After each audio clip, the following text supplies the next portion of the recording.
പുതിന 1 കെട്ട് അരച്ചെടുത്തത്, മല്ലിയില ഏതാണ്ട് 1.5 കെട്ട് അരച്ചെടുത്തത്, നെയ്യ് 1/4 കപ്പ്, എണ്ണ 1/4 കപ്പ്, അധികം പുളിയില്ലാത്ത തൈര് 1/2 കപ്പ്, പട്ട 2 കഷ്ണം, ഗ്രാമ്പു 6 എണ്ണം, വയണയില 1 എണ്ണം, ഏലക്ക 4, തിളച്ച വെള്ളം 4 കപ്പ്, ടൊമാറ്റോ 2 എണ്ണം വലിയ കഷ്ണങ്ങളായിട്ട് മുറിച്ചത്, ഉപ്പ് പാകത്തിന്, മഞ്ഞൾപ്പൊടി 1/2 ടീസ്പൂൺ. അപ്പോൾ നമുക്കിനി ചെട്ടിനാട് സ്റ്റൈൽ ചിക്കൻ ബിരിയാണി തയ്യാറാക്കാം. അപ്പോൾ ഒരു ടിപ്പിക്കൽ ചെട്ടിനാട് ബിരിയാണി ആണോ എന്ന് ചോദിച്ചാൽ ചിലപ്പോൾ എക്സാക്റ്റ് അതായിരിക്കില്ല, പക്ഷേ അതിൻ്റെ ഒരു എന്താ പറയുക, ആ ഒരു രീതി കടമെടുത്തുകൊണ്ട് നമ്മൾ നമ്മുടെ ഇഷ്ടങ്ങളും ഒക്കെ ചേർത്തിട്ട് ഒരു ബിരിയാണിയാക്കി മാറ്റാൻ പോവുകയാണ്. അപ്പോൾ ഒരു വലിയ കോഴി, 1.5 കിലോയുടെ കോഴി വലിയ കഷ്ണങ്ങളായിട്ട് ഒരു 15 പീസായിട്ട് മുറിച്ച് വയ്ക്കുക. പിന്നെ അരി, നല്ല ഇനം ബസ്മതി റൈസ്. ചില തരം ബിരിയാണി അരി കുറച്ച് നേരം വെള്ളത്തിൽ കുതിർക്കണം. അങ്ങനത്തെ അരിയാണെങ്കിൽ കഴുകിയിട്ട് ഒരു 10 മിനിറ്റ് സമയം വെള്ളത്തിൽ കുതിർത്തിട്ട് പിന്നെ ഊറ്റിയെടുത്ത് വയ്ക്കുക വെള്ളം വരാനായിട്ട്. അത് കഴിഞ്ഞിട്ടൊന്ന് ചെറുതായിട്ട് വറുക്കണം. അതല്ല ഇങ്ങനെ കുതിർക്കേണ്ട ആവശ്യമില്ലാത്ത അരിയാണെങ്കിൽ വെറുതെ വെള്ളത്തിലൊന്ന് കഴുകി ഊറ്റി നമ്മൾ ആ വെള്ളം കംപ്ലീറ്റ് വറന്നു പോയി കഴിഞ്ഞിട്ട് ഒന്ന് വറുത്തെടുക്കണം. ഇത് 2 കാര്യമാണ്. അപ്പോൾ നമ്മൾ അരി കഴുകി ഊറ്റി വെച്ചിരിക്കുന്നു. ഇത് ഒന്ന് ചെറുതായിട്ടൊന്ന് വറുക്കണം. ആദ്യമേ തന്നെ അരി വറുത്ത് മാറ്റാം. അടുപ്പ് കത്തിക്കാം.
കഴിഞ്ഞാൽ പിന്നെ ഏലക്ക, അതും ഒരു 4, 5, 6 എത്ര വേണമെങ്കിലും ഇടാം.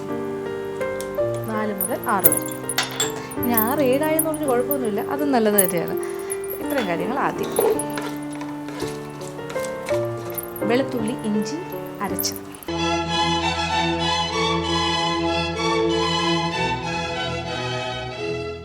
മസാല മൂത്ത് തുടങ്ങുമ്പോൾ നല്ലൊരു മണം വരും. അപ്പോൾ അതാണ് ആ ഒരു മണം. ആ നെയ്യിലും ഇടയിലും കിടന്ന് ഹോൾ സ്പൈസസ്, നമ്മുടെ പട്ട, ഗ്രാമ്പൂ, ഏലക്ക, വയണയില, ഇത്രയും കാര്യങ്ങൾ വഴണ്ട് വരുന്ന മണം. ഇനി നമ്മളിതിലേക്ക് മൂത്ത മണം വന്നു തുടങ്ങി. ഇനി 1.5 ടേബിൾ സ്പൂൺ വെളുത്തുള്ളി അരച്ചത് ചതച്ച് ചേർത്താലും മതി. പേസ്റ്റ് ഇല്ല, അരയ്ക്കാൻ ബുദ്ധിമുട്ടാണെങ്കിൽ അരകല്ലിൽ വെച്ചിട്ട് പെട്ടെന്നൊന്ന് ചതച്ചെടുത്താലും മതിയാകും. 1.5 ടേബിൾ സ്പൂൺ ഇഞ്ചി,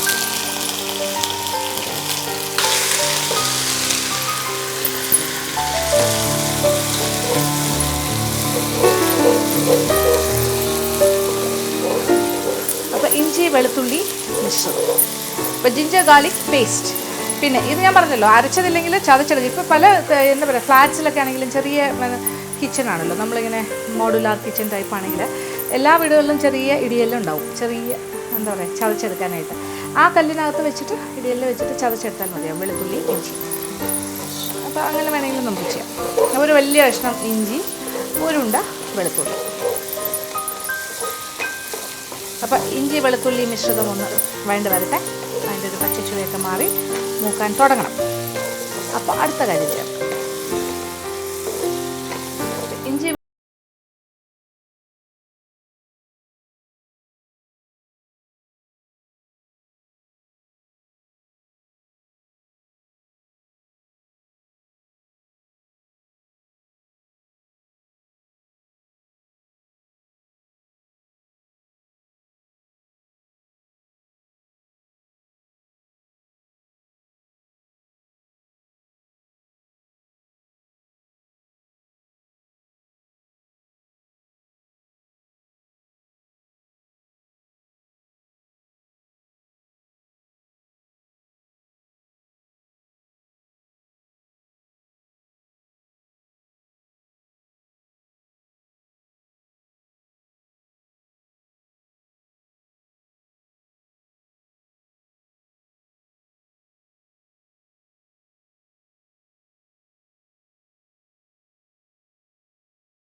സവാളയുടെ നിറം ഒന്ന് മാറണം, അതുവരെ വഴറ്റും.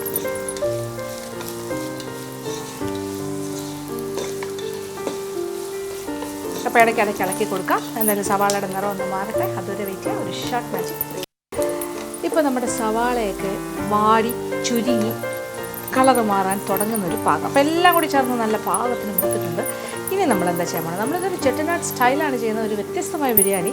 അപ്പോൾ നമ്മൾ ഇനി കുറച്ച് കാര്യങ്ങൾ, ഇലകൾ അരച്ച് വെച്ചിരിക്കുന്ന ചേർക്കാൻ പോകണം. ഇത് പുതിന ഇല അരച്ചത്, ഒരു കെട്ട് പുതിന ഇല എടുക്കുക.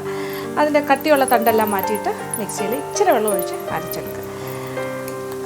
ഏതാണ്ടൊരു 1/4 കപ്പോളം ചേർക്കാം. പുതിന 1/4 കപ്പോളം.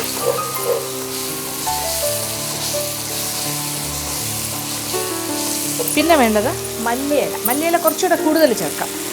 അതായത് 1/2 കപ്പ് വരെ ചേർക്കാം. 1.5 കെട്ട് മല്ലിയില എടുക്കുക, അതിൻ്റെ വേരെല്ലാം കളഞ്ഞിട്ട് അതും അരച്ചെടുക്കുക. അതേതാണ്ട് 1/2 കപ്പ് വരെ ചേർക്കുക. അപ്പോൾ ഇതൊരു ഗ്രീൻ ബിരിയാണി ആയിക്കൊണ്ടിരിക്കുകയാണ്, ഒരു പച്ച നിറമായി വരികയാണ്. അപ്പോൾ ഇതും ഇതിൻ്റെ കൂടെ കിടന്നിട്ട് ഈ ഇലകൾ രണ്ടും അരച്ചത് പേസ്റ്റും നല്ലതായിട്ട് വരട്ടെ. പച്ച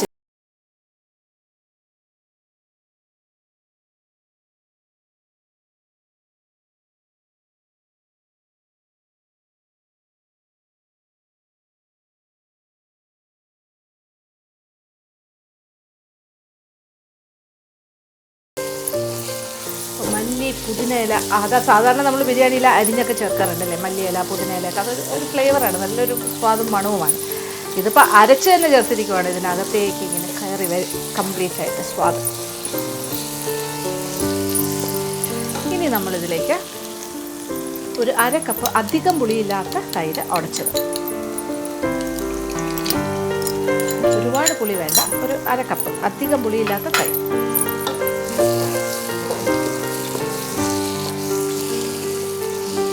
അപ്പോൾ ശരിക്കും ഗ്രേവി ഒന്നിങ്ങനെ കുഴഞ്ഞ് വരികയാണ്, ഒരു കുറുമ മാതിരിയായി വരുന്നു അല്ലേ, ഒരു നീൽഗിരി കുറുമയുടെ ഒരു മട്ടൊക്കെ തോന്നില്ലേ, ഒരു ഗ്രീൻ കളർ.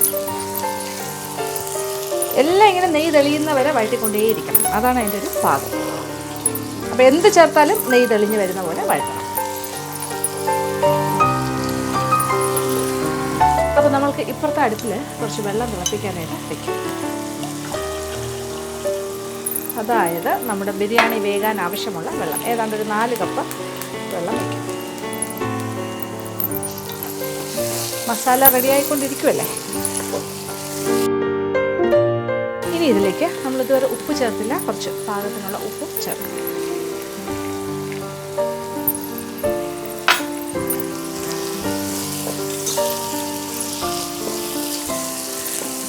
എല്ലാ കാര്യങ്ങളും ഇങ്ങനെ ചേർത്ത് വരികയാണ്. ഇനി എന്താ വേണ്ടത്? ഇനി ടൊമാറ്റോ, 2 വലിയ ടൊമാറ്റോ വലിയ കഷ്ണങ്ങളായിട്ട് മുറിച്ചത്, ഒരു ഇടത്തരം സൈസിലെ ടൊമാറ്റോ, ഒരുപാട് വലുത് വേണമെന്നില്ല. കാര്യം ടൊമാറ്റോയുടെ പുളിയും തൈരിൻ്റെ പുളിയെല്ലാം കൂടി പുളി കൂടാൻ പാടില്ല, അപ്പോൾ അതനുസരിച്ചിട്ട് വേണം ചേർക്കാൻ. ഓരോ ടൊമാറ്റോയും 4ആയിട്ട് മുറിക്കാം. 2 ടൊമാറ്റോ.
നമ്മൾ 3 കപ്പ് ബാസ്മതി റൈസ് കുതിർത്ത് ഊറ്റി വെച്ചത് വറുത്തെടുത്തിരിക്കണം.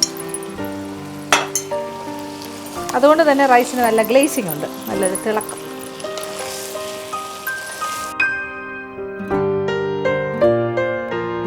മസാലയും റൈസും ചിക്കനും എല്ലാം കൂടി ഒരു പാത്രത്തിൽ ഒന്നിച്ച് കിടക്കുകയാണ്. ഇനി എന്താ വേണ്ടത്? ഇനി വെള്ളം മാത്രം ഒഴിച്ചു കൊടുക്കും.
അത് ചെറുതായിട്ടൊന്ന് വളഞ്ഞിട്ടുണ്ട്. അപ്പോൾ എന്താ ഇങ്ങനെ ആ രീതിയിൽ ഇളക്കി കൊടുക്കാം. ഇനി ഒരല്പം ഈർപ്പം അഥവാ ഇതിനകത്തുണ്ടെങ്കിൽ പോലും അത് ഒരു 5-10 മിനിറ്റ് ഇതൊന്ന് തുറന്ന് വെച്ച് കഴിഞ്ഞാൽ ആ ഈർപ്പം മാറിക്കിട്ടും. നമ്മളിങ്ങനെ അടച്ചു വെച്ചിരിക്കുന്നതല്ലേ, അപ്പോൾ ഇനി ഓപ്പൺ ചെയ്ത് വെച്ച് കഴിഞ്ഞാൽ അടപ്പില്ലാണ്ട് അടപ്പ് മാറ്റിയിട്ട് വെച്ചാൽ കറക്റ്റ് പാകത്തിന്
നിറം മാറി തുടങ്ങുന്നു.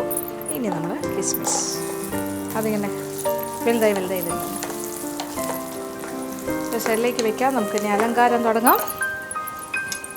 നമ്മളുടെ ബിരിയാണി ഇവിടെ റെഡി ആയിരിക്കുന്നു. ഇനി ഇതിൻ്റെ മുകളിൽ ആദ്യം കുറച്ച് മല്ലിയില, ഇതിൽ ധാരാളം മല്ലിയില പുതിന എല്ലാം ചേർത്തിട്ടുണ്ട് അരച്ച്. അപ്പോൾ അതിനൊരു സിംബോളിക്കായിട്ട് കുറച്ച് മല്ലിയില